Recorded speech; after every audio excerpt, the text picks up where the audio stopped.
This is TWIS.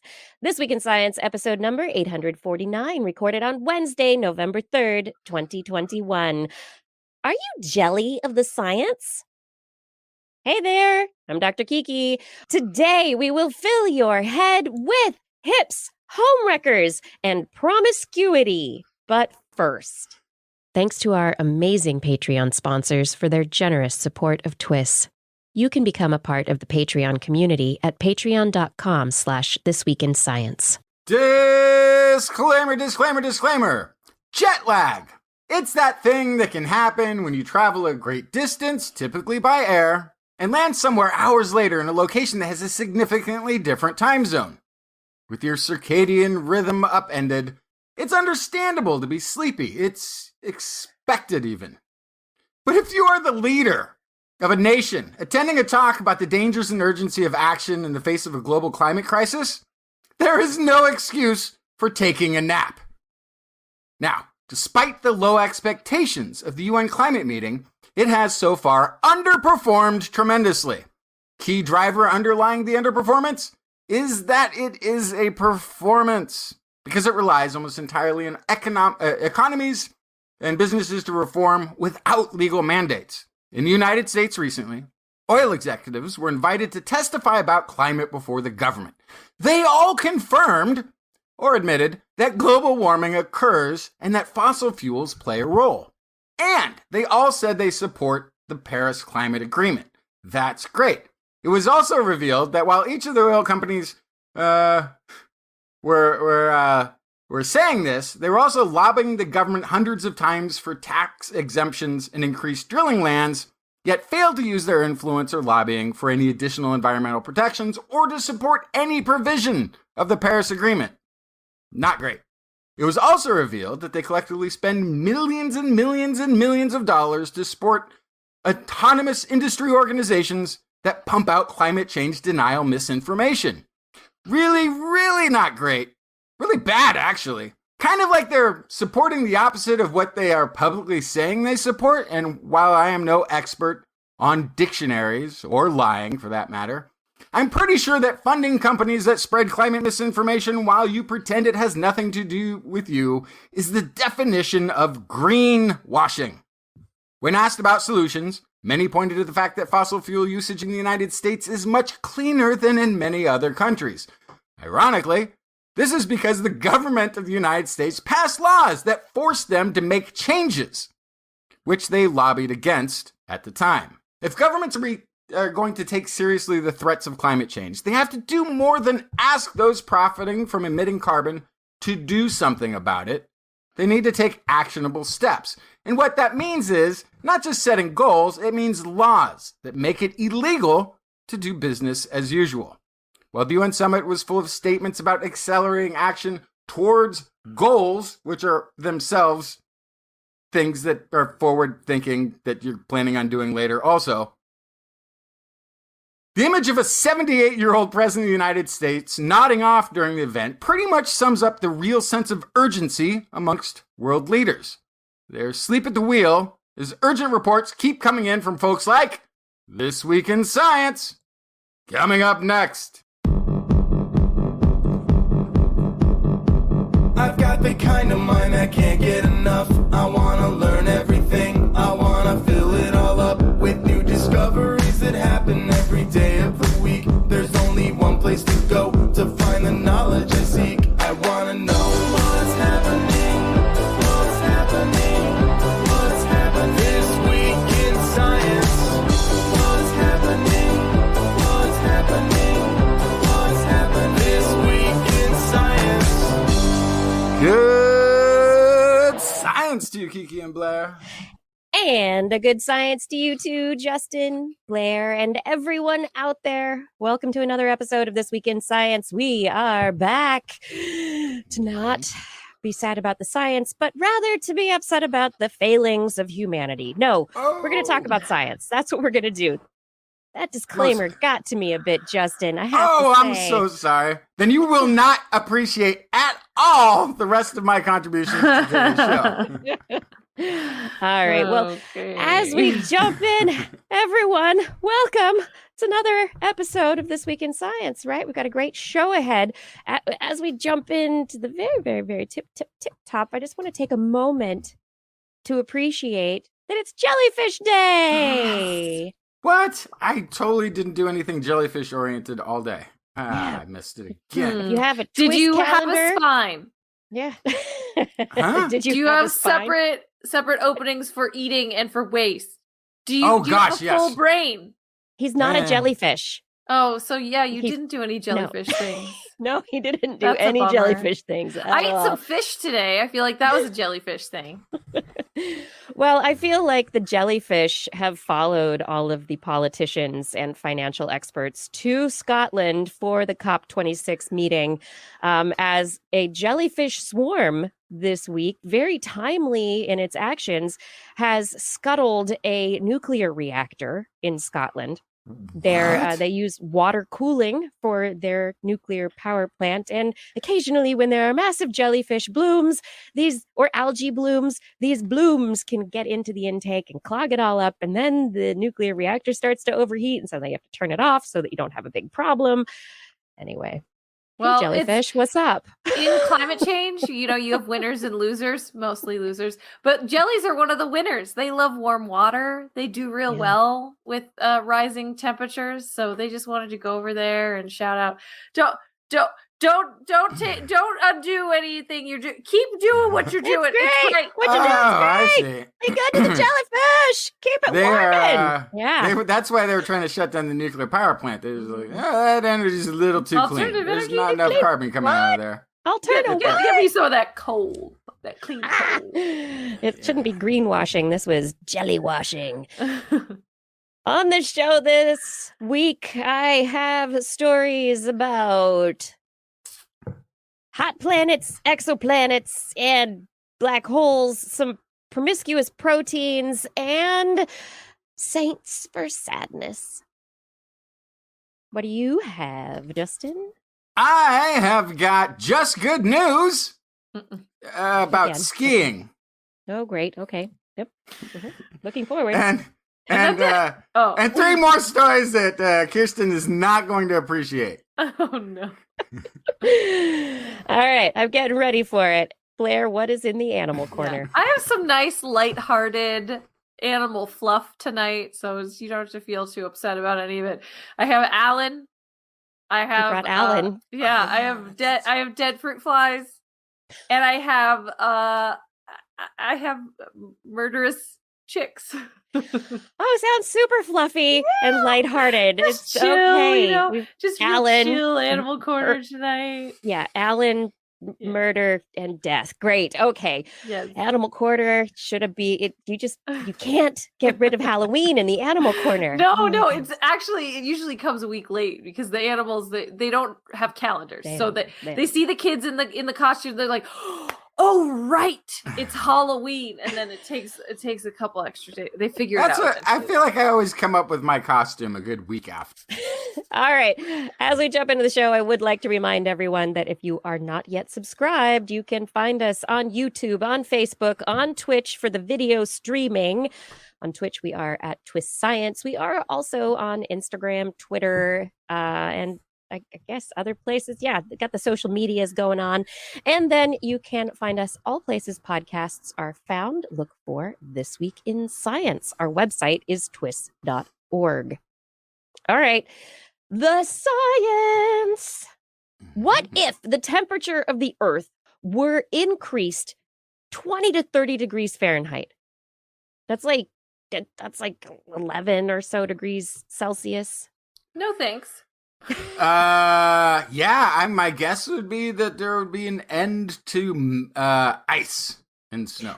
Yes, things would definitely melt.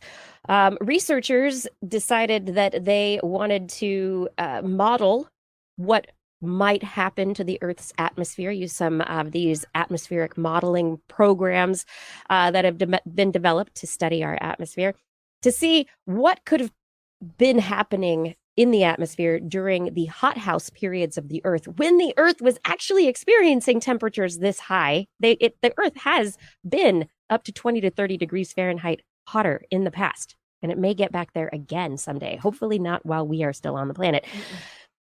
But it could also predict changes to the atmosphere and how things move around. And they're also thinking it could, understanding the atmospheric dynamics could also tell us more about distant exoplanet atmospheres on hot Earths and what's going on there. So they did some modeling, and what they determined is that there would be a boundary layer between the lower atmosphere and the upper atmosphere. And the lower atmosphere would pretty much do a lot of raining and cooling, but not like, it would just be a lot of like steaminess, a lot of water kind of evaporating into the atmosphere and a lot going on. The upper atmosphere would have evaporative cooling as well, and then rain would fall in the upper atmosphere, but evaporate before it reaches the boundary layer that separates the upper and the lower.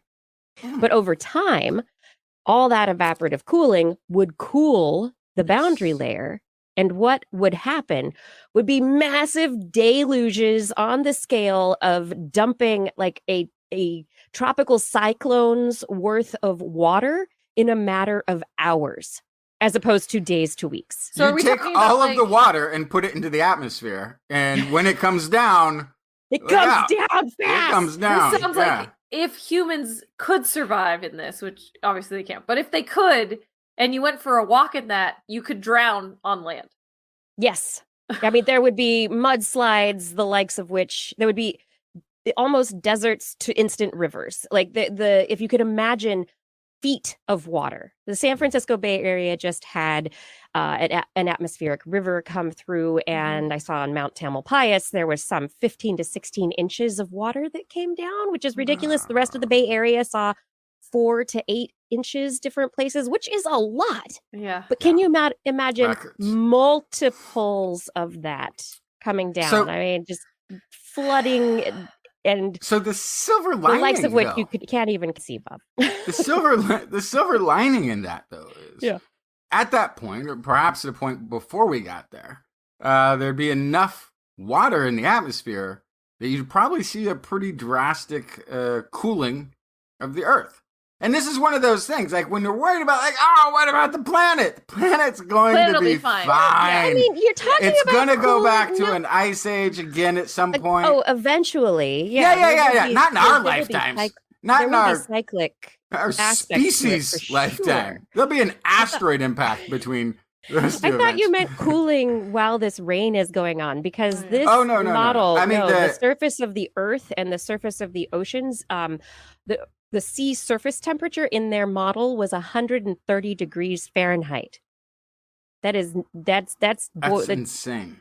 Yeah, that's really But really I would hot assume surface ocean water. But I wonder if they had to limit anything or had to take into account anything, because it seems like that much atmospheric vapor would be reflecting sunlight, would be preventing all of that heat from getting. Yes, so there is that is contributing to the dynamics, that boundary layer between the lower and the upper atmosphere, and the formation of different clouds and how those clouds interact. So absolutely, yes, there would be a lot of a giant greenhouse effect, because there would be a lot of water vapor in the air.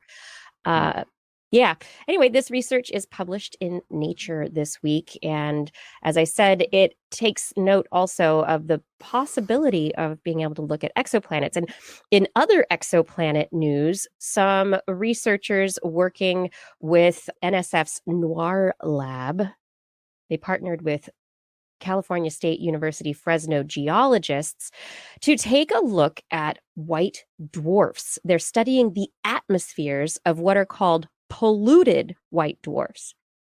Polluted white dwarfs are the dense collapsed cores of once normal stars like the sun that contain material from planets that got caught up in the destruction of the star and contaminated the star's atmosphere.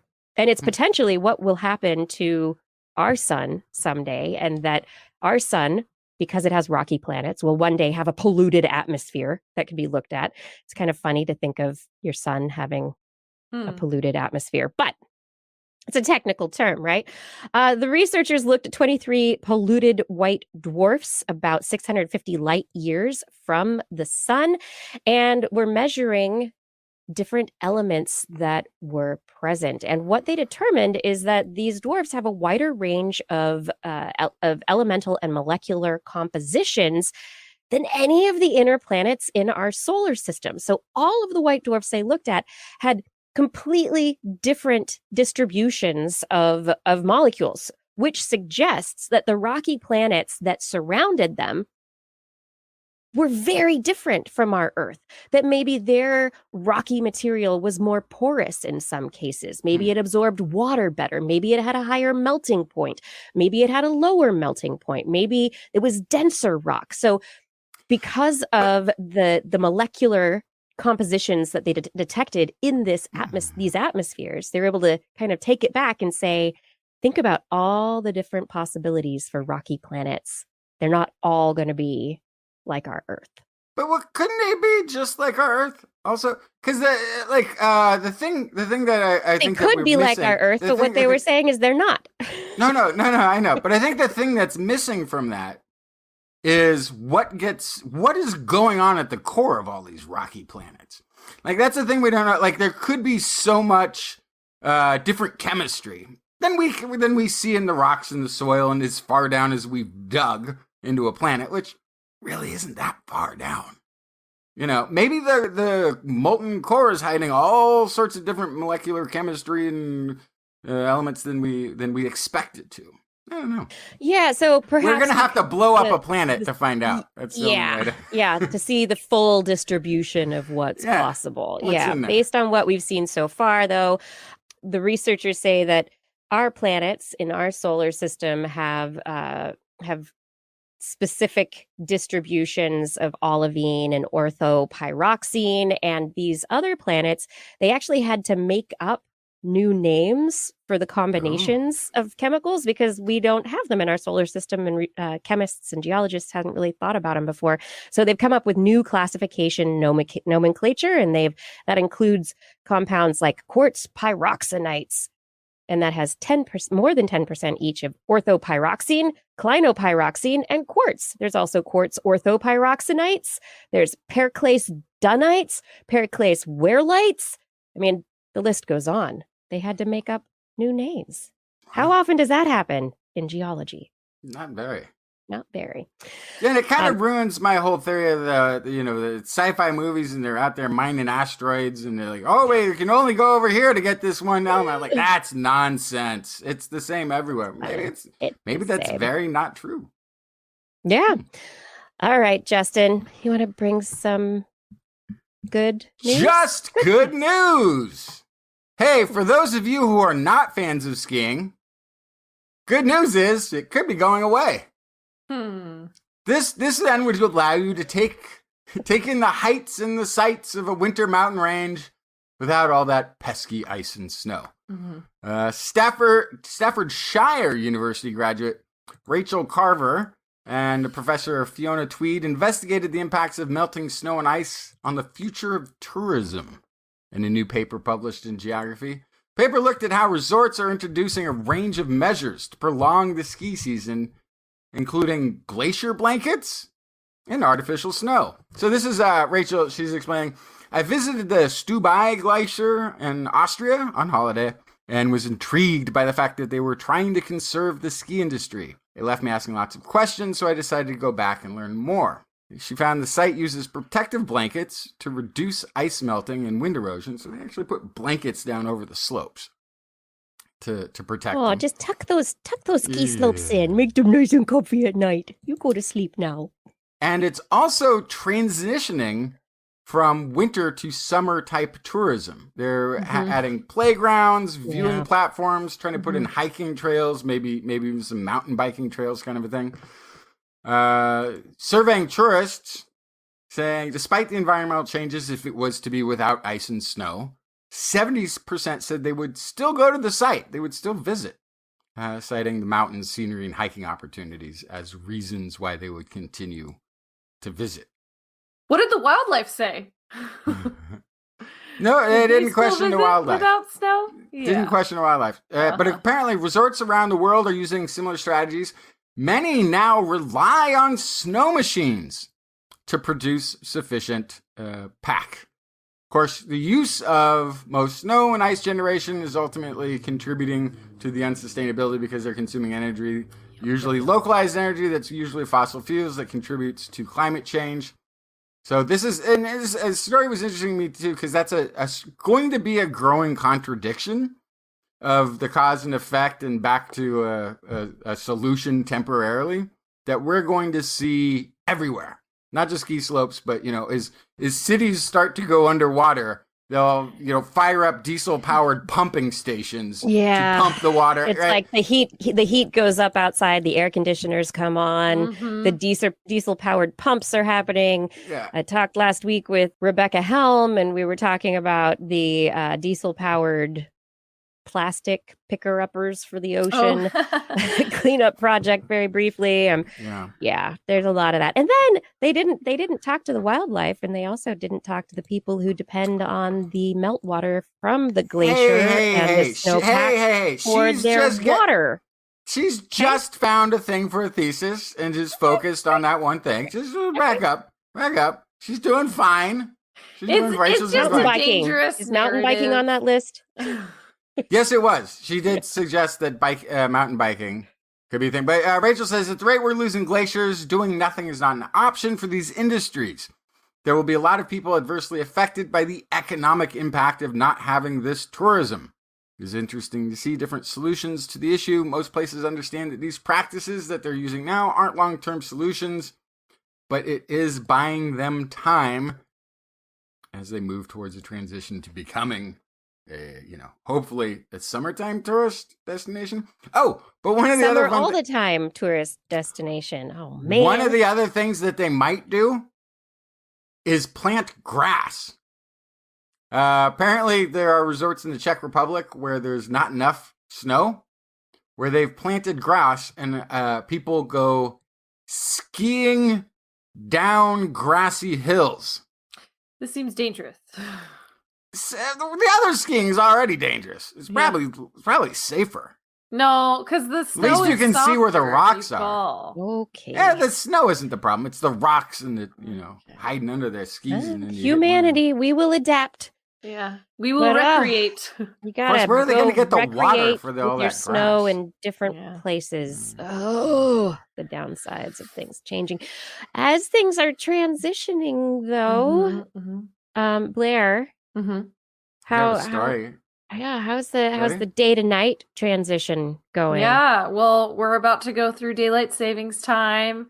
Again. That's because we're going back from we're going back to normal. I don't remember, but anyway, who knows what normal is at this point? But ultimately, we are messing with our clocks to adjust how many hours a day we have our lights on, and so because we are a diurnal species, but wild animals, they don't have clocks. They rely on their circadian rhythms, their internal clock, which is often dictated by light and dark in the natural world. And a study from Tel Aviv University and the Open University of Israel looked at male crickets in artificial light at night. Alan. I've talked about this acronym on the show before, and it's one of my favorites because you can give that thing that is ruining wildlife a name and yell at Alan for ruining everything. So Alan messes with all sorts of activity cycles and all sorts of animals. Great example, dung beetles navigate using the Milky Way, lose their way when there's light pollution. Sea turtle hatchlings will go to the brightest surface in sight. And that's supposed to be the sea, but sometimes they end up in a shopping mall or on a street. So it's a problem for a lot of animals, and this one is specifically looking at crickets. So nocturnal crickets, they chirp to call females to come and mate with them. And there is a disruption from Alan that can interfere with reproductive processes and endanger entire species. So one of the reasons I picked this study is that there's a lot of sass coming out of the research team, and I want to read some of the quotes to you. So Professor Karen Levy of the School of Zoology in the Steinhardt Museum of Natural History at Tel Aviv University says, quote, "The distinction between day and night, light and darkness, is a major foundation of life on Earth. But humans, as creatures of the day who fear the dark, disrupt this natural order. They produce artificial light that drives away the darkness and allows them to continue their activities at night. So more than 80% of the world population live under light pollution, and the overall extent of Allen rises by 5% annually. It negatively impacts the environment, natural behaviors. This has all been developed over millions of years of evolution. Yeah. This can affect sleep from animals. It can lead to high mortality. It can change activity cycles. And so this one in particular is looking at the field cricket, which is these guys are nocturnal chirpers, and they chirp from sunset throughout the night, and they end in the morning. They exposed field crickets to different levels of lifelong Allen and observed its impact on two fundamental behaviors, which was chirping and locomotion. And so they found that crickets exposed to 12 hours of light, followed by 12 hours of darkness, normal half and half cycle, had cyclic activity rhythms of 24 hours. Crickets experienced to partial lighting in the dark periods lost natural rhythms and their synchronization with their environment. 80% followed an individual inner cycle that they developed based on the weirdness, and 5% lost all rhythm. Then when they took some crickets and exposed them to constant light, which is more what a lot of animals are experiencing, they developed their own cycles 71% of the time, or lost all rhythm 29% of the time. That's a lot to have no rhythm at all. Yeah. So Karen Levy's at it again. She says, quote, "They behave like teenagers on vacation, alive or active or asleep according to their own inner clock, or lacking any rhythm whatsoever. In fact, light pollution induced by humankind impacts the field cricket and evokes loss of synchronization within the individual on a population level and between the population and the environment."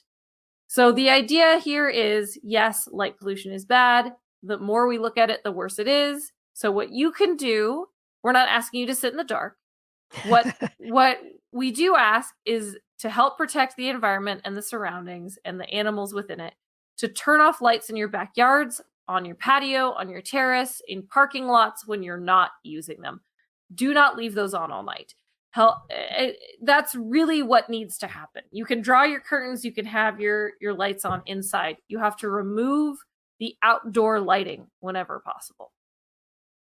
I feel like this is something that is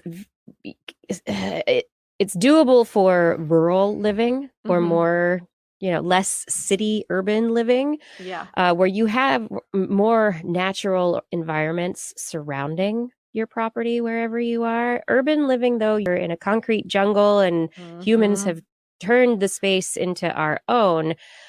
So there's less diversity, and the animals and insects that have taken up habitation in the human environments are coming to adapt to that, I would think. No, that's absolutely true. And I will also throw out there that especially for city living, for urban living, please don't turn out the lights. Women walking alone at night would prefer that you keep the lights on. So there is that also. Hey, Blair, just an observation, because this seems to have come up before. Stop walking alone at night. Yeah. And the point is, turn off your porch light. They probably don't even need to. Night. You can turn off the porch or have a motion sensor light so that it turns on when something comes close. But the other point that was brought up in the chat also is, what about the extreme poles, like the most northern or southern polar regions where they are but there was sunlight for 6 months. They don't have crickets. They have no crickets. If they do or don't, those animals are used to that.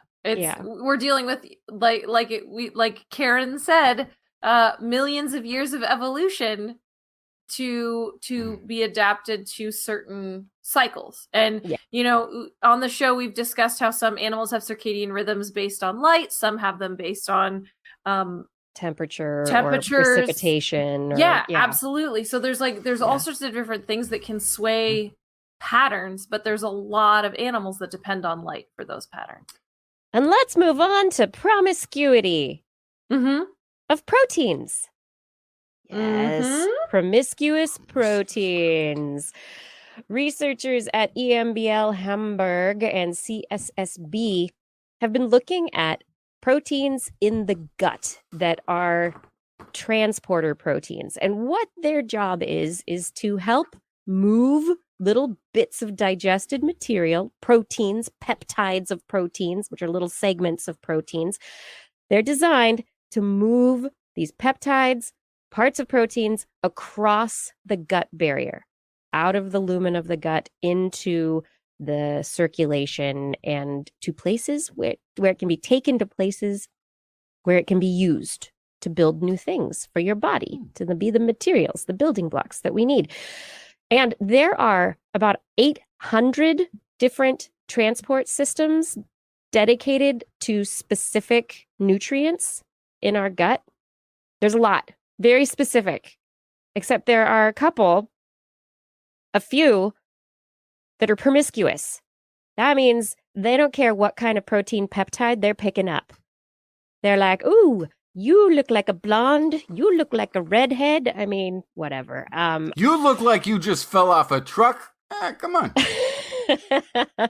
And so these particular transporters, PEP-T1 and PEP-T2, they sit in the cell membrane of the intestine wall and they just grab whatever they can grab. They're like, oh, I like you. You're fantastic.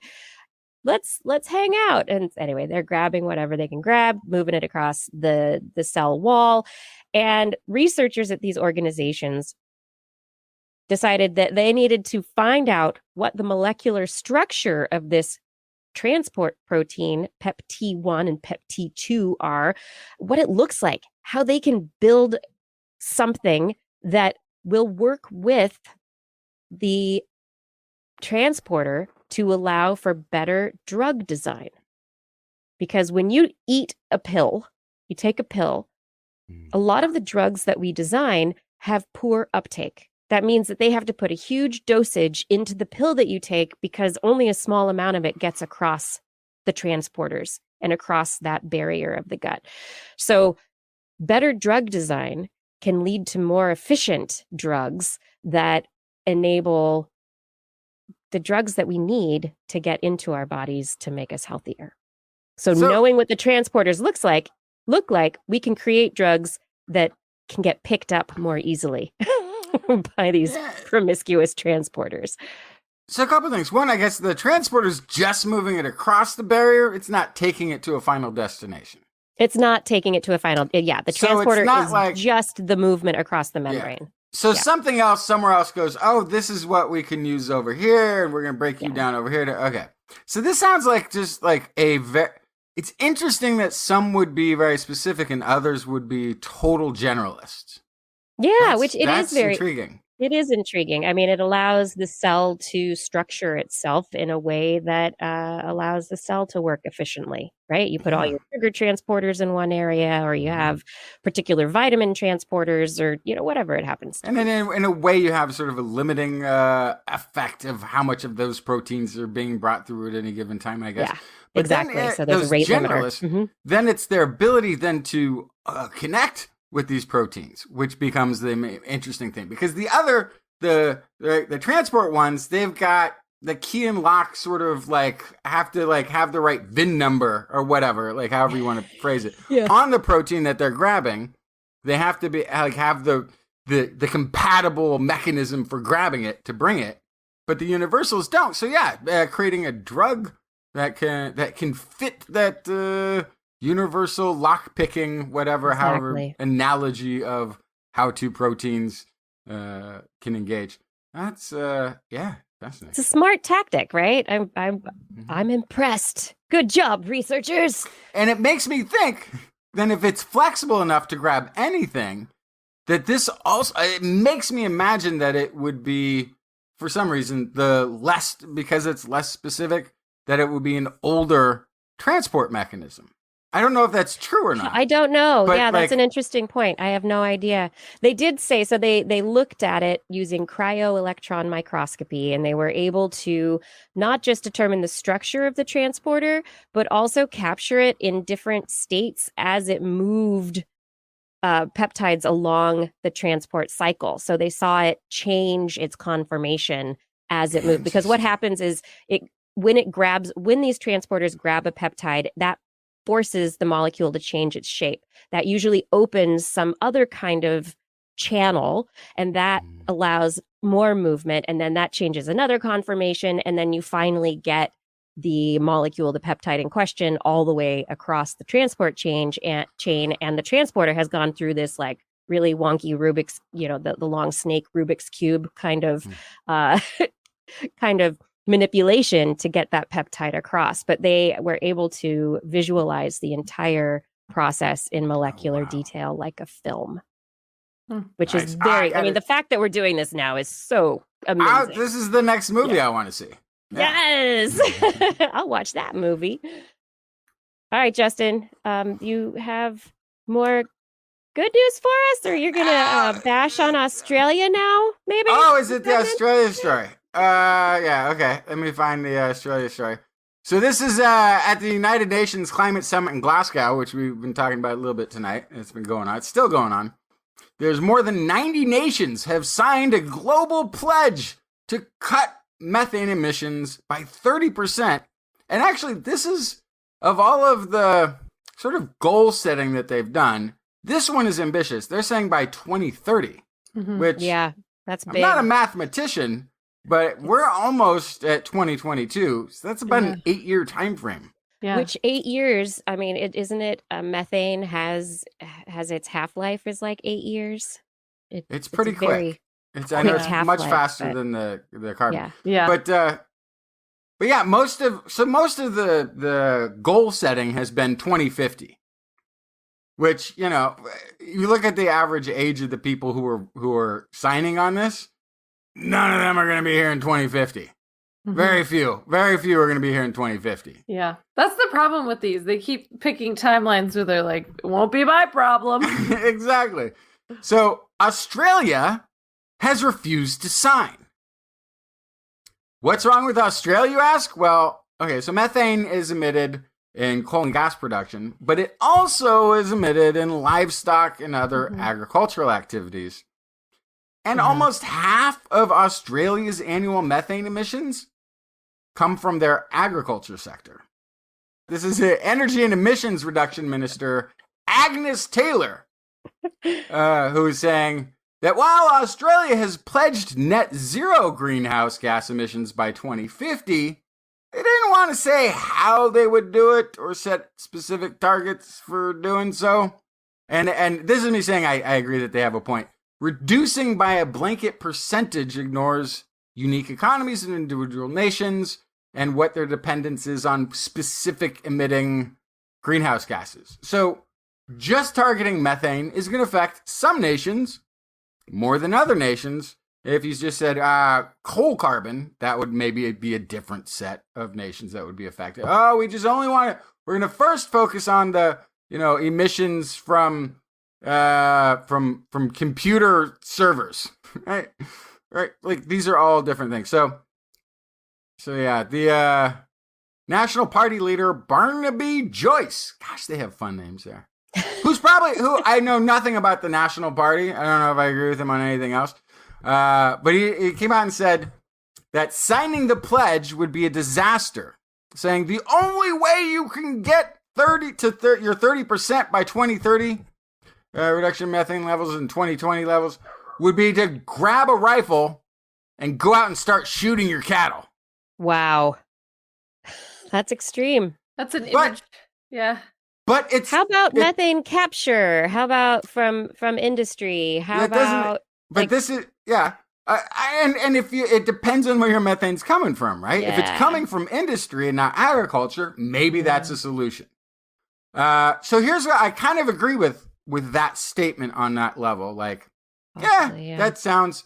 I don't agree with it. Like that, you shouldn't try to do it. Maybe that is the solution. We could have a Like, go out there and get on some horses and go around and shoot a bunch of cattle. You know, I'm sure there's people you could recruit who would enjoy that. China, Russia, India, and Iran also declined to sign the pledge. Again, 30% before 2030. Fun fact, India, who didn't sign, is the world's 4th largest exporter of beef.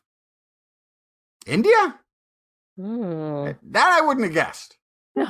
For a number of reasons that are probably need to be removed from my brain immediately.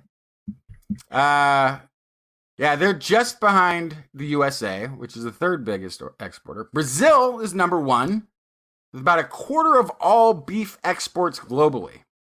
Which, if you're wondering, is exactly why they're cutting down the rainforests, burning them down, is to make more room for cows, so they can send more beef. So then that's a problem in 2 different ways, right? Now you've got more cows and less trees.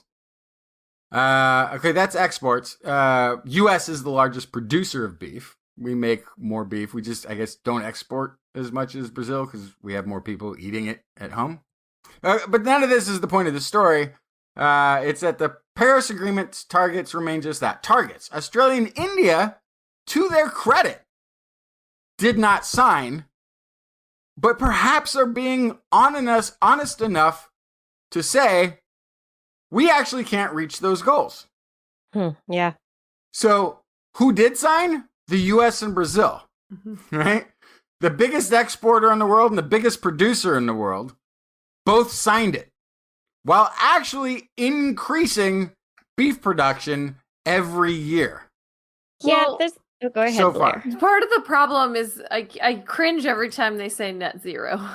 Mm-hmm. Because Exactly. That's a big part of the problem is it's oh, but we'll fix it later, or oh, but we'll take away what we give, and it's no, you need to be reducing emissions. Reduce your emissions. I don't want to hear net zero anymore. I don't want to hear I don't want to hear people talking about net emissions because that doesn't matter. What matters is what you're throwing in. Yeah. Not what you plan on taking out later. And I think one of the big things here is from COP26 this year, they just had the financial portion, or they started the financial portion, and everybody's very excited about the carbon markets.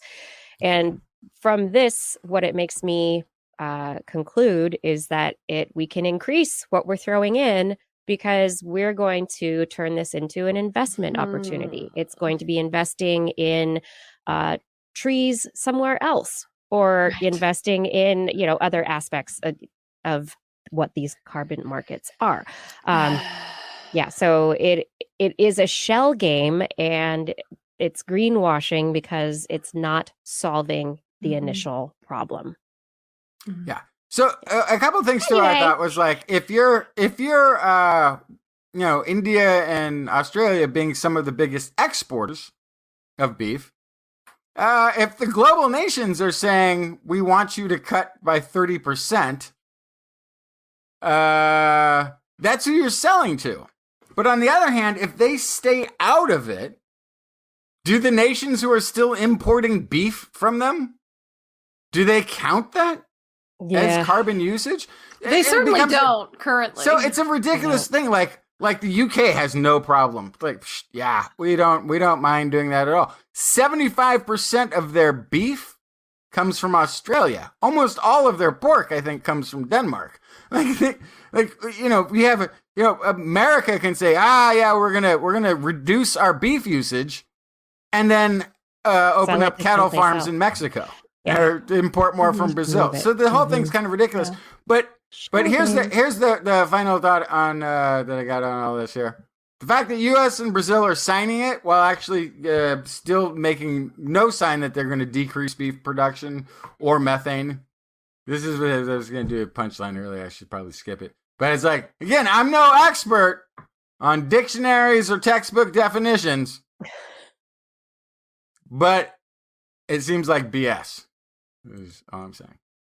It took too long. I got it. Your timing and delivery on this one. Well, it was because I got caught, but like you had made good points in interjecting right before I got to the final line. And I thought, I can recover. Why write a thing and then never go back to it? But it was too late.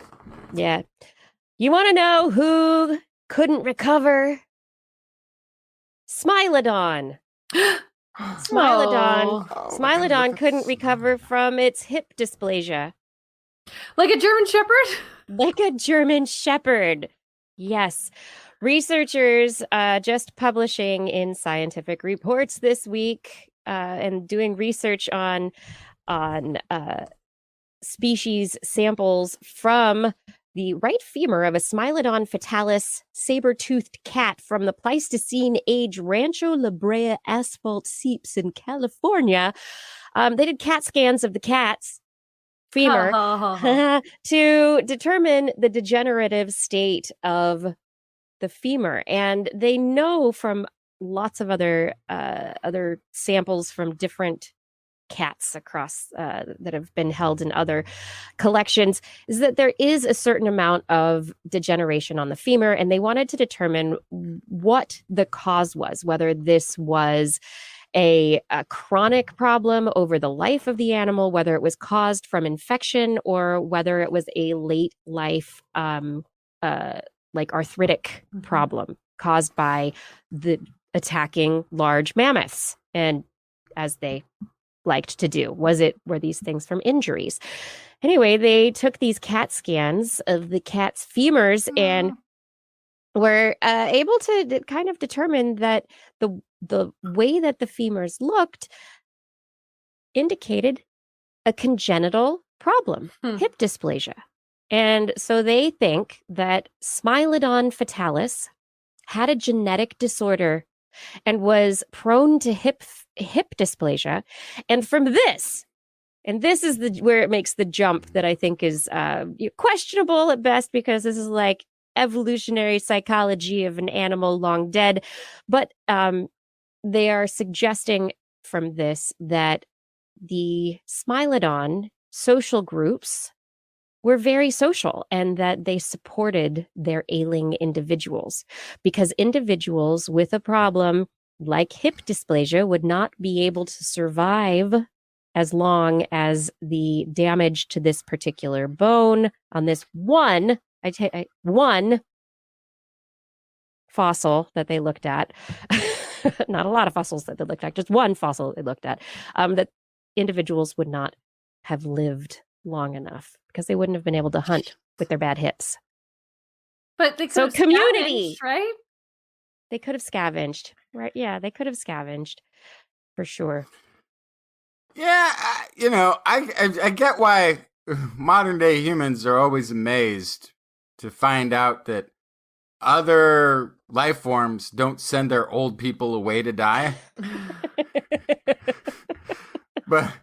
But I really feel like in a lot of other human cultures in the past, different variations of the modern human, or in the animal kingdom itself, just disposing of the elderly isn't as common as we would like to imagine it to be. Well, except in cats. There's not a lot of social cats. Right. Yeah. I mean, but big cats, so we don't have the evidence of hip dysplasia that we have in cats. We have, say, the Maine Coon, large cats that are prone to hip dysplasia. But we don't have a lot of evidence from the big wild cats. So, but in big wild cats like lions, they have prides that they live in together. They are social. Tigers are a bit different, though. They don't have the same kind of social structures. Very solitary, yeah. Yeah. So it's, this is making a jump. But, it's kind of neat to think that Smilodon could have been really social, had a big, happy family, taking care of them, and didn't send grandma out to pasture. That seems like a huge jump. It's a big jump based on one femur. Come on.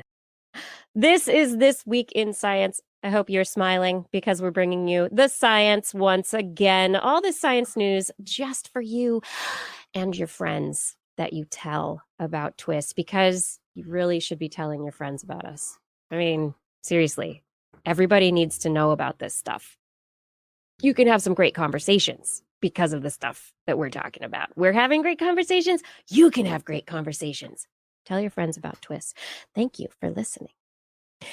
All right, let's come back for a quick COVID update. Ooh, this is a happy one.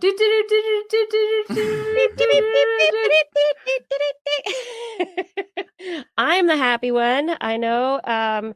Yes, full CDC authorization, emergency use authorization of the Pfizer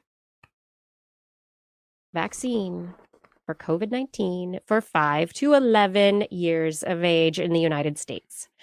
The panel of reviewers at the CDC, at the ACIP and CDC, who reviewed all the evidence, many of them admitted to being parents themselves and how optimistic the data made them feel and how confident the data made them feel about vaccinating their children. So, vaccines for kids under 5s, you still have to wait, but it will be coming. That data is definitely on the way. And in case you didn't hear us talk about it last week, this dosage is still a 2-shot dose of the vaccine, the Pfizer BioNTech vaccine for 5 to 11-year-olds. It is a third of the dose, smaller dose, but because of the way that they have to do the mixing, it's actually like a bigger but less concentrated dose than the dose that adults get. It's a third of the total mRNA spike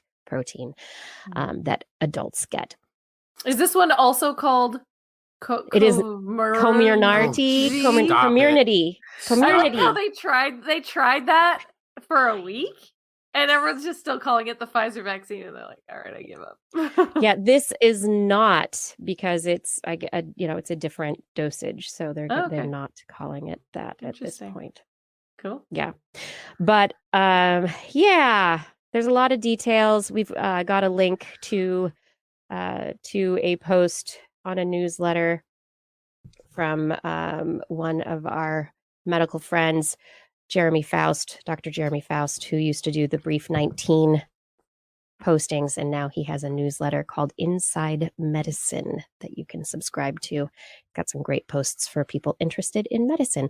And then, we've talked before. I've reported on an antidepressant called fluvoxamine, and a couple of studies that have come out over the last year suggesting that fluvoxamine could be beneficial as a treatment for COVID-19. That once people have COVID-19, if fluvoxamine is administered, a pill taken in a particular dosage daily, that it could help minimize the progression of the disease, keeping people out of the hospital, that kind of stuff. The data was very minimal until a new study was just published in the Lancet Global Health on October 27th, last week, a randomized placebo-controlled trial in which 1,497 people who were infected with SARS-CoV-2 were split up into a couple of groups. Half got fluvoxamine and half got placebo. The article's authors conclude that the drug reduced the need for hospitalization based on their measures, their outcomes that they set. And so they are posting a lot. And they have also they have also signed up for a patent on the use of fluvoxamine for this particular purpose in treating COVID-19. And they are telling doctors they think that fluvoxamine should be part of drugs that are administered for treatment. That said, there are several researchers who are calling foul, saying they're not convinced by the results, that some of the data that was shared was a little bit cherry-picked, and that the data does not necessarily confirm that fluvoxamine is beneficial in the way that the authors have concluded. So, fluvoxamine, it could be a new thing. This is a randomized controlled trial. It's not a double-blinded trial, however, and it was a concern of some reviewers that because of the side effects of fluvoxamine, which can be pretty intense, people may have realized that they were not in the placebo group, and doctors would have realized as well. But anyway, it's questionable, but it may be something that doctors use for their patients, and if and it could be the right thing for some people. We don't know yet, but this is the scientific process, and it's unfortunate that it rolls out so quickly in the public eye. But yeah, I just think it's important that our audience know that there is, even though the paper is out, there is still scientific discussion of how the data was analyzed and the results, and how we should read the results for our use. Yeah, there are connections between biotech, pharmaceutical companies, and the medical health industry. Yeah, many. that often get called out when they're transparent. That most of these connections are not transparent. It's one of those things that we saw during the opioid crisis, where pharmaceutical companies were writing diagnostic advice that then were being used by pharmacists, or not by pharmacists, but by doctors. They had financial incentives to doctors and people who were using those medications, and saying great things about products that turned out not to be true at all, who then lobbied against government and saying, oh, hey, we need these things. Why aren't you letting us have them? And then, you need more than one study, is what I'm saying. You need like 3 or 4 of these. Right. There need to be many studies. And hopefully now that they have this larger sample, maybe it will be picked up for a larger investigation, double-blind, controlled, however they can do that. Maybe somebody else will have a population that they can apply this to and see if it works.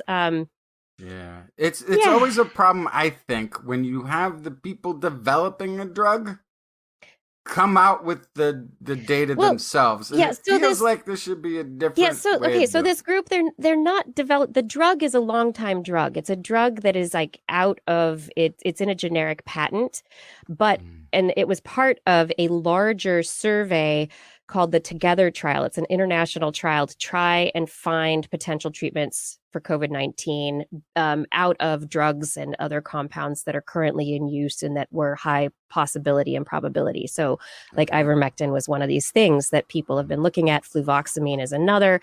But this group, they have applied for the patent for the use of fluvoxamine for COVID-19 treatment. So it's a very specific use. Oh, patent. Interesting. So here's the thing somebody else already developed that we're applying for a patent for the application of a thing that somebody else already did the research and development on. Because it's a new use. Yes. Hang on. All we need is a study that says, yes, you can use it for this. And we didn't have to do any research and development aspect. We can just profit off of selling the drug immediately. Licensing, Sounds like, and I mean, that's the problem. It's like the problem is the lack of ability a lot of people have to trust this system, is that it lacks transparency and has obvious financial motives, right? Like that combination sucks for people going, I trust that information is good. Right. It makes it very hard for people to trust what information is good. And let me ask you this. Part of the problem. Let me ask you this. If they get approved and a million people take this drug and it just doesn't kill them, but whatever. And then 5 years from now, we find out, actually, it shouldn't have had any effect. And in other studies, we've shown that there's no effect. Had no effect. Is there any negative recourse? No. Zero. Zilch. No. So, of course, if you're a hedge fund operator or whatever the heck that would put the money to buy this patent and then did the study, I don't believe in it. Color me skeptic. And they don't. And the other aspect of this is that nobody knows how fluvoxamine would have any effect on COVID-19 as Lack an of antidepressant. mechanism information. Nobody knows that at all. It's like, why would it have any effect? Is it anti-inflammatory somehow? Is it, maybe that's what it is, but nobody knows why it would be working. It's just that the researcher who is the head researcher on the study, she was taking fluvoxamine while she had COVID-19, and she had a nice go of it, I guess, and went, that's great, let's study it. And what if all these people had undiagnosed depression and this actually helped them in another way, and could they be thought that they felt better? That's what would be really depressing? Getting COVID. Yeah.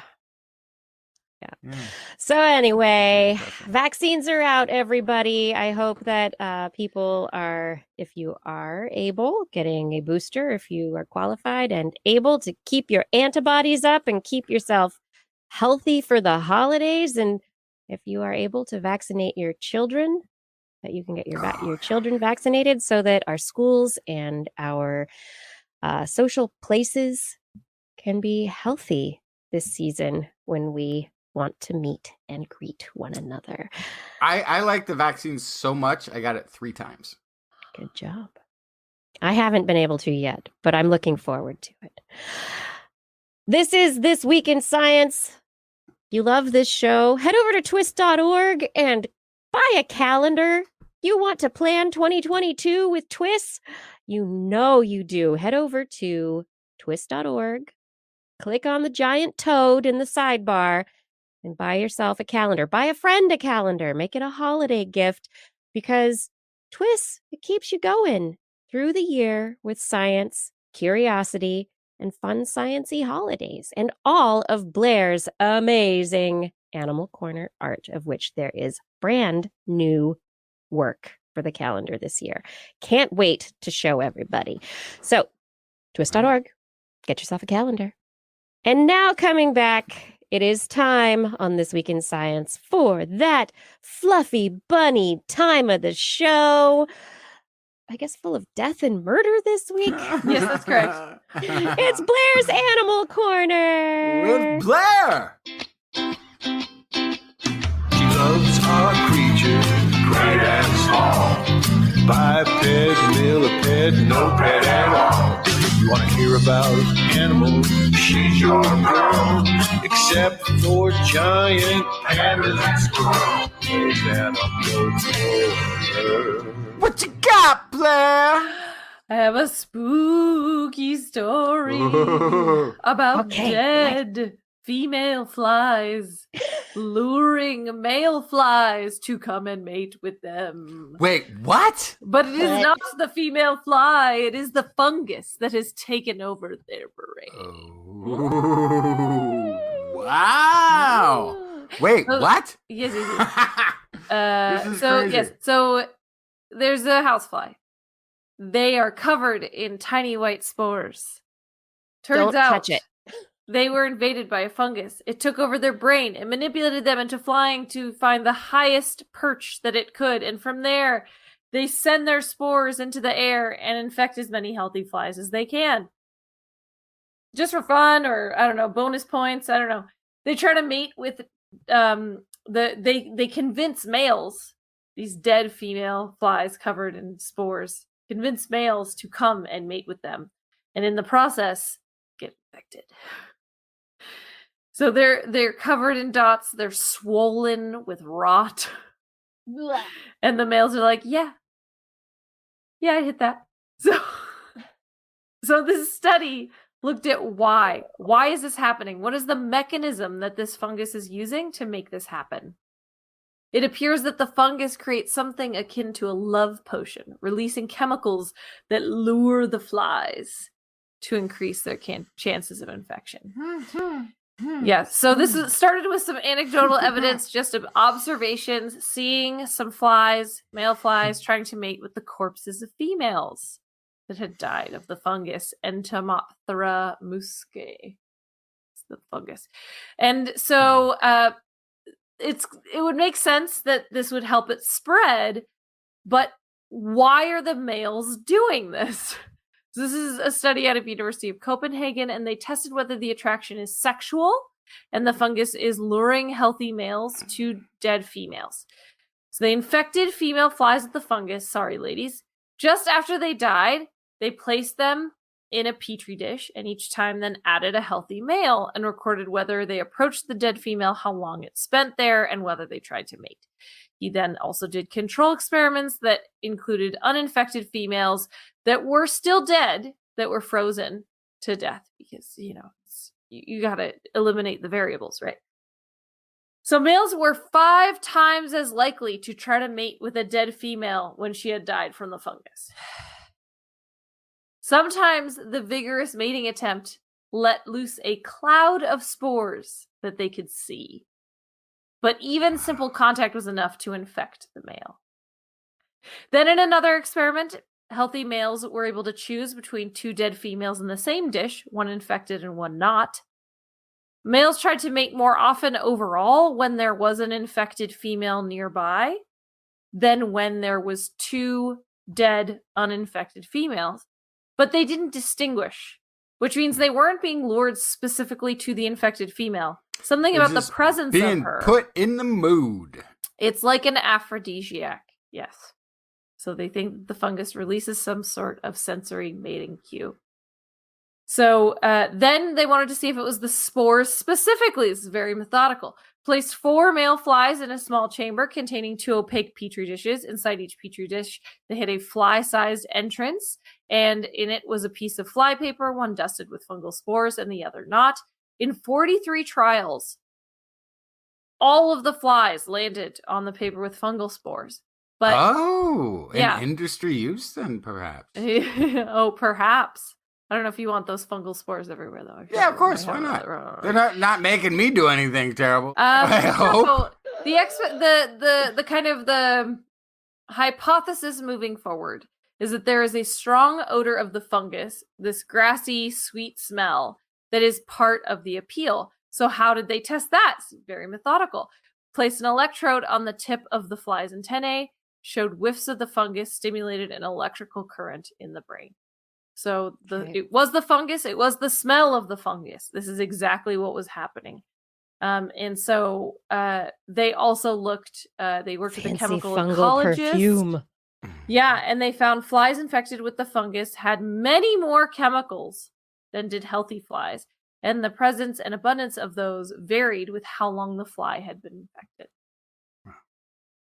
So I don't really have a big conclusion to this one. This is just crazy. This is just another crazy thing that fungus has done to figure out how to propagate, and wow. That's going to be a movie. Yeah, you know it. Yeah. And the next version of The Fly is going to be so different than my Uncle Jeff Goldblum's version. Speaking of horror films, imagine a baby born with an urge to kill. No, I don't want to. I'm not talking about some horror flick. I'm actually talking about cuckoos. Talked about cuckoos on the show. One Flew Over the Cuckoo's Nest? Yes, the brood parasites, when they the mothers wait around. They wait until they see that a mother bird of another species has laid its eggs. When they fly off to find food, the cuckoo mom swoops down, lays her egg in the nest, says, "It's your problem now." When the natural mother returns, she can then nurture the egg as if it were her own. And when the cuckoo's born, I don't know, maybe she suspects, maybe not. But ultimately, that baby got some free childcare. So this study is looking at why brood parasites, these hatchlings, so when they're born, it's not enough that they got this free incubation. They want all of the resources. And so depending on the brood parasite, many species have different ways of these chicks trying to kill off the other chicks in the nest so they get more of that mother's resources. Some of them, like the cuckoo, pushes the eggs out of the nest. They actually hatch early. This is part of their strategy. They hatch before the other eggs, and then they push the other ones out of the nest so they get full attention. Others will peck other chicks to death. other will push rival chicks out of the way for food so that they starve. But ultimately, the point of this study, which I'd never really thought about, is newly hatched chicks should not have the strength to do any of those things. The cuckoo pushing the egg out of the nest, that is equivalent to a newborn baby pushing a bowling ball off of a table. So yeah, how do they get so strong? Yeah, you got to be yoked. Forgive the pun to get that done. So anyway, I was proud of that. You were waiting for that one. Yeah. Anyway, so it turns out they're working out in the egg. What? Yes. Researchers collected 437 doing like a Rocky eggs. montage. Yes. Yes. Researchers collected 437 eggs from 14 bird species, some parasitic, some not, from multiple countries on different continents. The eggs were then placed in a brooder and studied using an egg buddy, which is a device that shines a harmless laser into the egg and can measure movement of the embryo. And they're doing squats. They're doing squats in there. They found that the parasitic embryos moved around in the egg more than the non-parasitic birds, and they found that made them stronger than they would be otherwise upon hatching, which made them strong enough to push eggs out of a nest, peck other chicks, push other chicks out of the way, you name it. So, this is just, it's one of those things where you didn't read the book for the book report, and then you do so much work to get your work done on that book report. You should have just read the book. I feel like that's what this is, right? Like the mother's showing up, she's casing the joint. She's like, okay, wait for that other mom to, okay, great, it's time to go, strike. But also then the chick has to be doing squats in the egg. They come out, they have to do all this work to eliminate the competition. It's just so much work. It just seems like so many hoops to jump through to not do a simple thing like build a nest and sit on an egg. And mean to other birds, too. Yeah. Like, it's like, I'm taking what you have. I like your house. And you need different babies. Take care of my babies. And, So if my babies are gonna be very, very, very strong. If any fetuses are listening to the show tonight, and especially if it's a multiple pregnancy, like if you got a twin or a triplet in there, start working out. You got to take care of number one, you know? Just saying. Who's supposed to do squats now? Wow. The fetuses. Do you think anyone takes headphones of our show and puts them to their don't worry. To have their fetus listen to I hope TWIS? so. I want little babies to be listening. Don't worry. They do. They do. This is This Week in Science. We hope that you are enjoying the show. Please take a minute to head over to twist.org and get yourself a calendar for 2022. You'll be thanking yourself next year. All right, Justin, do you have some stories? But of course. This is researchers from University College London Geography and the University of Nottingham and the UK Centre for Ecology and Hydrology combined large data sets with environmental flow to look at basically changes that would come in river flow between 1 to 3 degrees Celsius rise in the Earth's temperature. Now, that 1 to 3 is kind of an important number because that's the Paris Climate the agreement.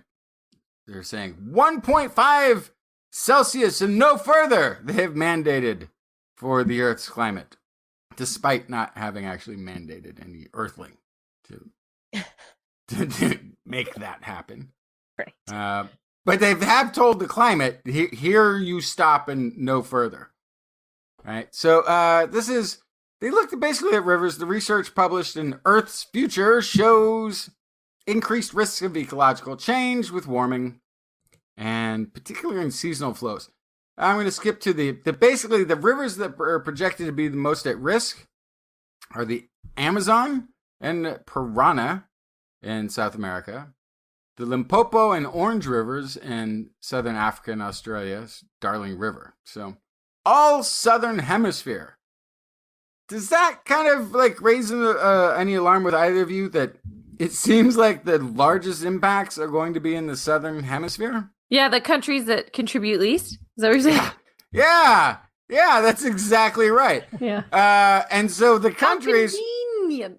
who are contributing more are going to experience less problems and therefore react faster or slower. That was always going to be the case, though, because the most technologically linked communities are burning the most fossil fuels, and they have the most insulation against the effects of climate change as humans. So there's that, but there's also just the way water distributes on our planet. And it turns out, like, if you we've already seen in the past, the water rise is not going to be equal everywhere. Water will rise much higher on the southern hemisphere. That's just how oceans work. It's just more ocean down there. They're going to get more rise. They're going to get larger swells than they will in the north. Part of that also has to do with this weird effect of once we melt the ice caps on the North Pole, there's actually a little slight expansion of the planet, the land.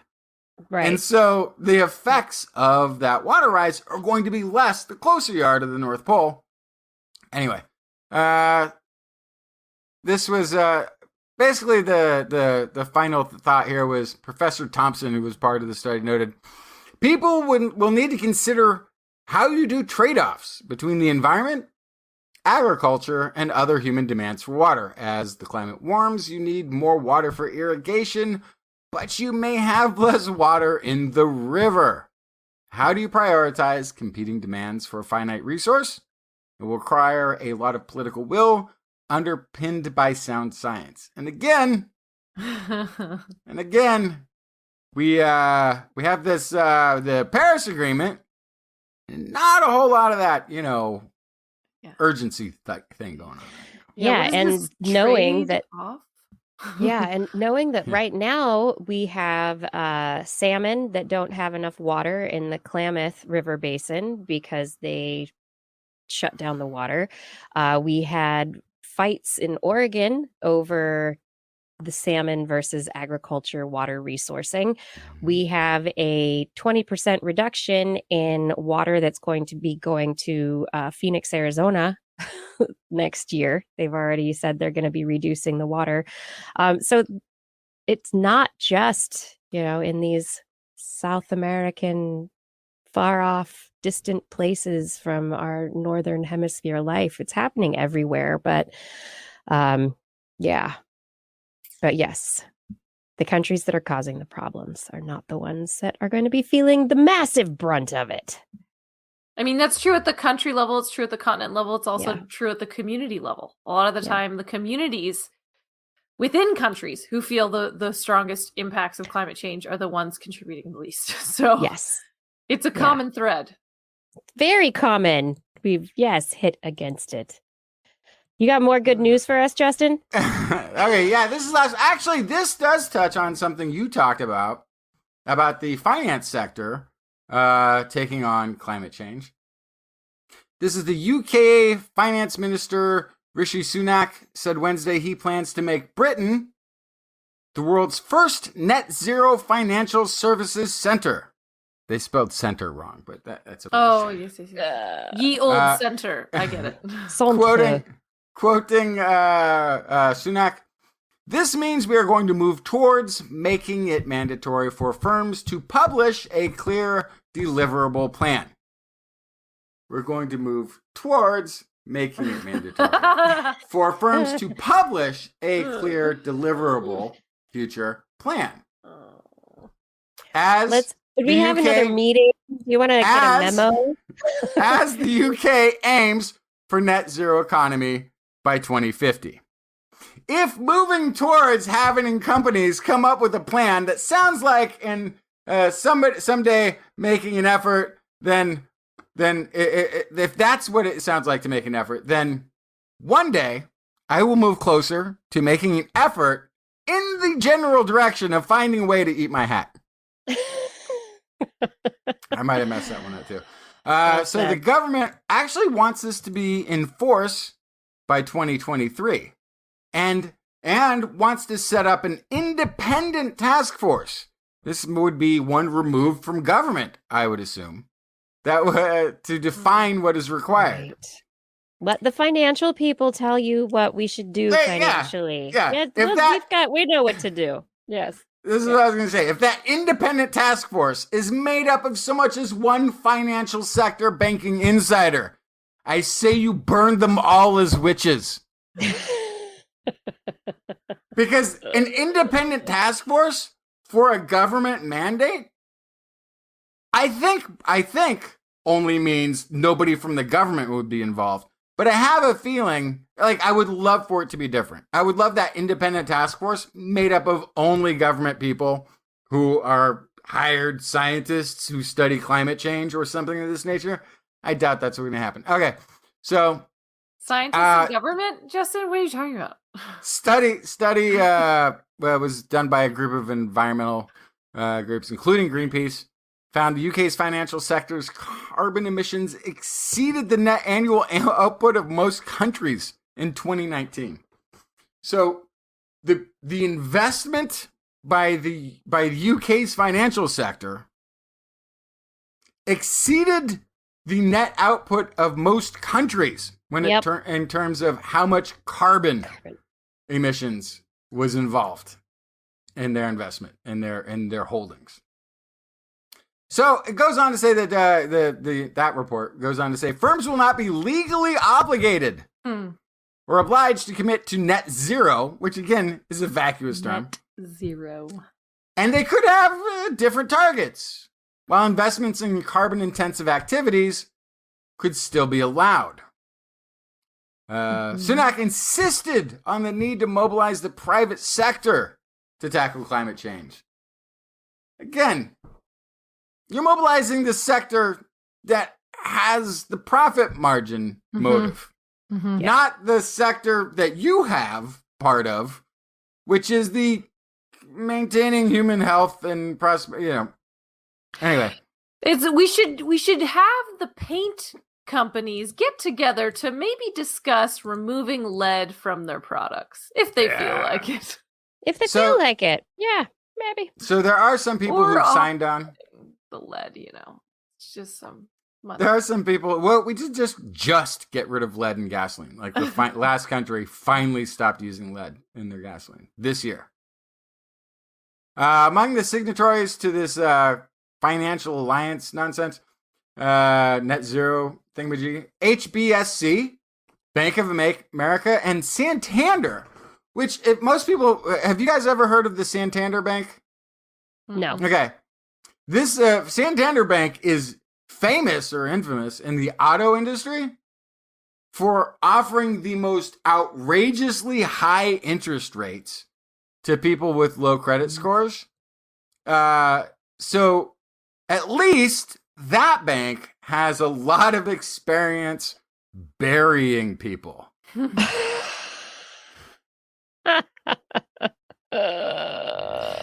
Were you writing a stand-up bit tonight, Justin? I didn't realize. he's trying out for John Oliver. Yeah. Did I really? No, it's no fault of my own. But the jokes are writing themselves if you read anything coming out of the current Paris Agreement, UN agreement to make an agreement for a Paris Agreement later. The jokes are writing themselves. I'm not a comedian. This thing is just ridiculous on its face. Yep. Yeah. Let's end this show with some brainy science. And I talked a couple of weeks ago about a woman who had a brain implant to treat her untreatable chronic depression. But there's a new method that may work just as well, may work and not require people to have a device implanted in their heads. Coming out of Stanford University's School of Medicine is SAINT, Stanford Accelerated Intelligent Neuromodulation Therapy, SAINT. You can also call it Stanford neuromodulation therapy. It is individualized, so the researchers use MRI to determine proper locations to focus transcranial magnetic stimulation.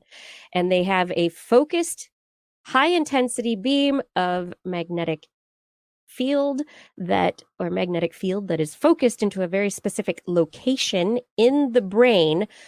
And it's slightly different location for different people, but it has to be a particular area of the brain that is involved in regulating executive function, problem solving, inhibiting unwanted responses. So inhibiting your depression or the way that you respond to things. They stimulated at 1,800 pulses per session. So normally transcranial magnetic stimulation for neurological disorders is at about 600 pulses per session. They've upped it to a level that has been used for disorders like Parkinson's disease, to this 1,800 pulses per second.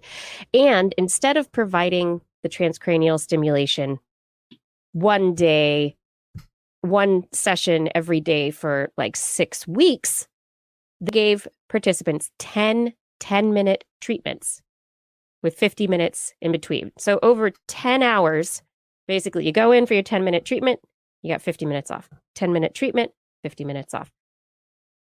Magnets to the brain, 50 minutes off. Magnets to the brain, 50 minutes off. The participants, not a huge number of them, but the participants that they involved in the study, they said they felt a little tired for a day or so after, but then things cleared up. And the results that they are reporting with this treatment is that over 50% of the not placebo group, of the actual treatment group, met the FDA criteria for remission. Wow. And it was remission over several months. So people, their depression went away and was gone for months afterwards. That's wild. Yeah. Magnets to the brain. This is great. I love the idea of non-pharmaceutical Intervention. peer-reviewed. Also, I'll say intervention. Neurons work through electrochemical potentiation, electrical currents. And by inducing a big enough current, potentially what's happening is that it is changing ion channels in the membrane of the neuron and changing the neuron's capacity to respond to other stimulation. And so by targeting the magnetic beam, basically, where it goes, you can take an area of the brain and turn it off, or, change the way it responds. And in this case, it's helping people possibly beat their depression. 11 out of 15 people who had received treatment met the FDA criteria for remission. It's so interesting. It's almost as if the electric shock therapy of the 70s. Yeah. They were close, man. They were like right up against it. Just lacked some finesse. Needed to figure it out a little more. Gotta finesse it a little bit more. Yeah. I would still rather have a bottle in front of me than a frontal lobotomy. Yeah, all right, I just Tom. want to be on the record. And my final story has to do still with the brain and how our neurons, how do they keep doing what they do for a really long time? We have long-lived neurons in our brains. Like, yes, we have new neurons that are born, but really, like, you get neurons and the neurons are there and they're going to live. We have some neurons that live our entire lives. How does a cell, when we think about our bodies, our skin is constantly refreshing itself. Like, your skin is constantly new. It's new skin. You don't have the same skin on you right now that you had when you were a baby. You've lost your skin like a billion times over, right?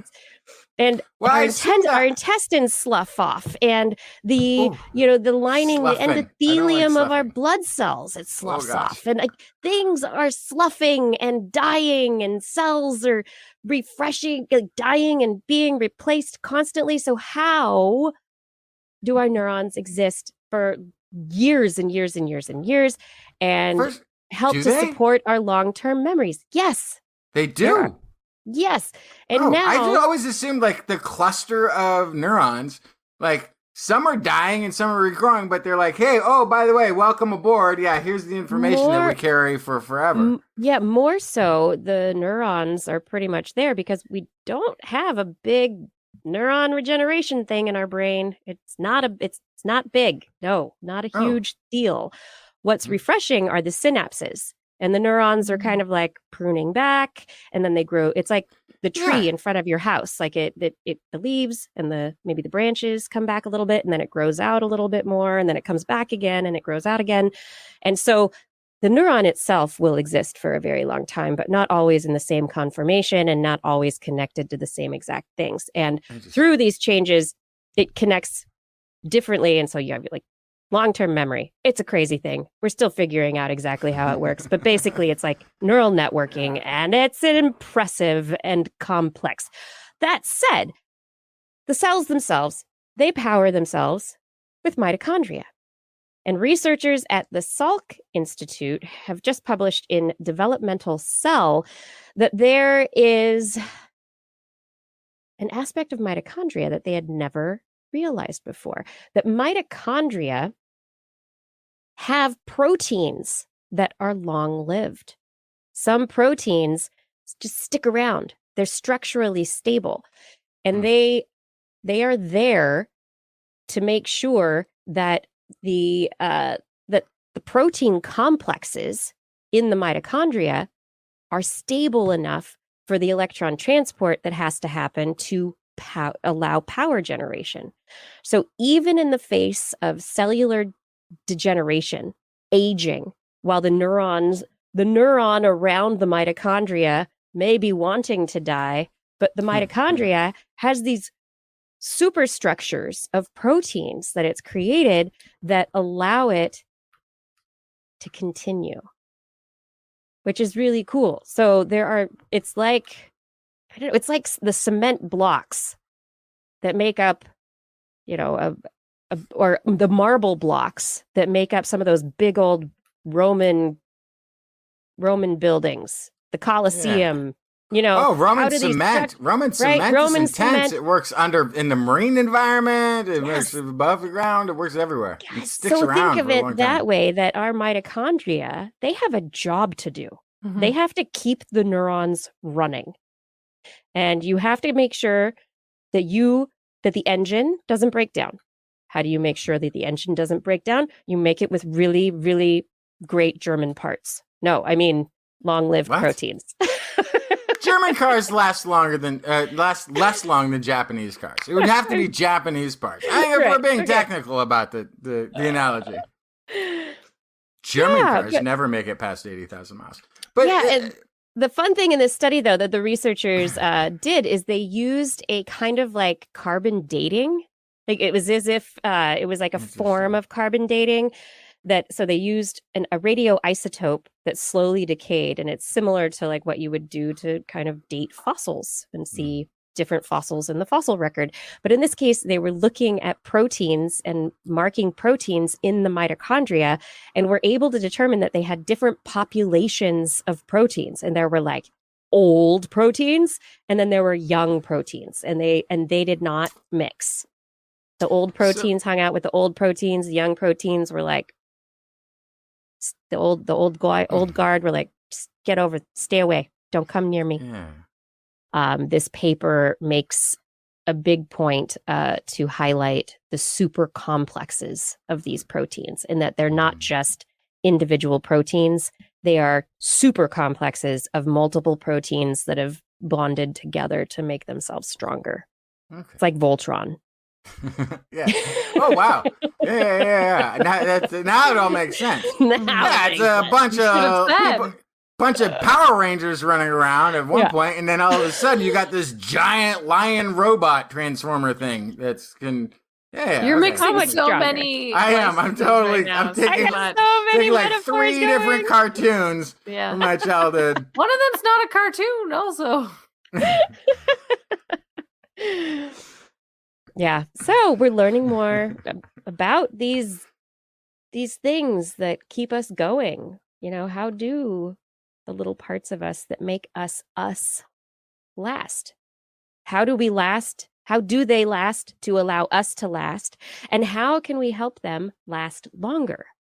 Because that's one of the big things. If we can help mitochondria avoid oxidative damage, then we can keep the mitochondria going longer and being stronger. And that helps our neurons to keep going and doing the things that they do to keep us being us for longer. And so we can live longer, better, happier lives. This all had a happy ending, folks. Yeah, that's good. Did. I knew we could bring it. Yeah. Happy ending. You're right. You got the happy ending. People might even live long enough to see that 20 degrees Celsius rise when the oceans are boiling. Yeah, if you just live long enough to see that day. Great.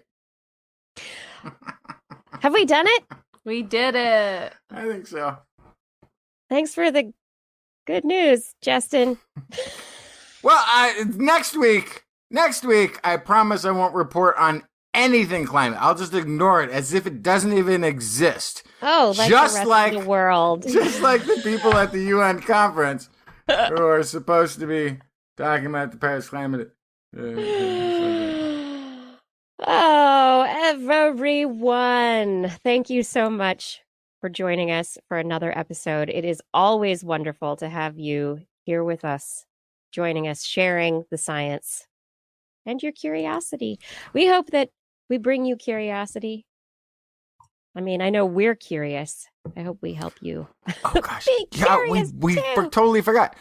Curiosity made an interesting discovery. The rover found more organic compounds on Mars. Despite its drill being broken, it had these cups that the drill was supposed to like pull the thing out and lift it. It just started dragging the cups that it was using to do analysis. That's a good boy. It's such a sweet. Curiosity is like curiosity. Yeah, but Curiosity made some. They found more organic material compounds, not life, but yeah. But anyway, cool Curiosity that we didn't know. More discoveries, and there's always more. We hope that you come back again next week. But until then, time for some shout outs. Thank you, Fada, for your help on show notes and on social media. Thank you, Gord and Aaron, Laura, and others who help keep our chat rooms clean and happy. Thank you to Identity4 for recording the show. And thank you to Rachel for editing the show and other assistants.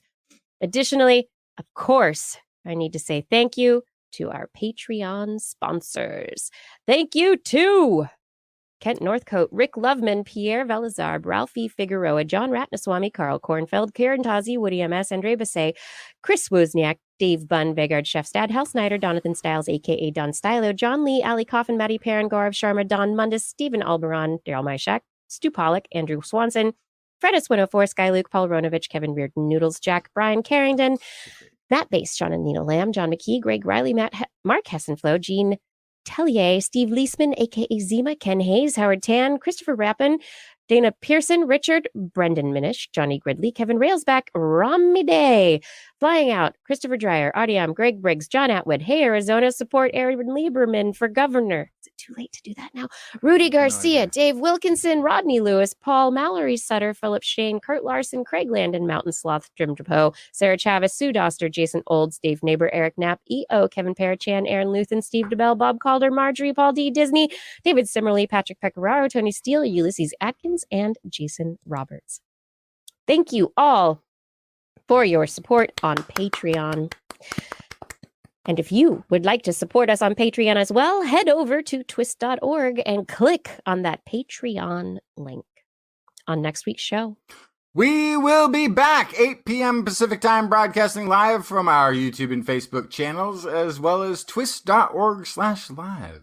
Hey, want to listen to us as a podcast? Maybe as you have your fetus workout in the gym? Just search for This Week in Science wherever podcasts are found. If you enjoyed the show, get to your friends to subscribe as well. For more information on anything you've heard here today, notes from the show, links to stories are available on our website, www.twist.org, and you can sign up for a newsletter, which we promise not to send out. You can also contact us directly. You can email Kirsten at thisweekinscience.com, Justin at twistminion@gmail.com, or me, Blair, at blairbaz@twist.org.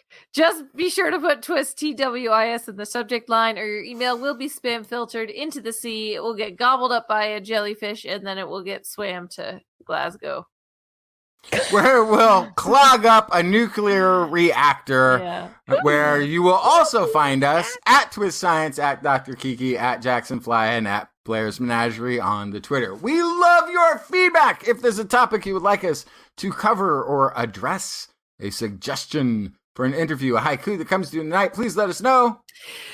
We'll be back here next week, and we hope you'll join us again for more great science news. And if you've learned anything from the show, remember, it's all in your head. This Week in Science. This Week in Science. This Week in Science. This Week in Science, it's the end of the world, so I'm setting up shop, got my banner unfurled. It says the scientist is in, I'm gonna sell my advice, show them how to stop the robots with a simple device. I'll reverse global warming with a wave of my hand, and all it'll cost you is a couple of grand. 'Cause this week's science is coming your way, so everybody listen to what I say. I use the scientific method for all that it's worth, and I'll broadcast my opinion all over the earth. 'Cause it's This Week in Science. This Week in Science. This Week in Science. Science. Science. Science. This Week in Science. This Week in Science.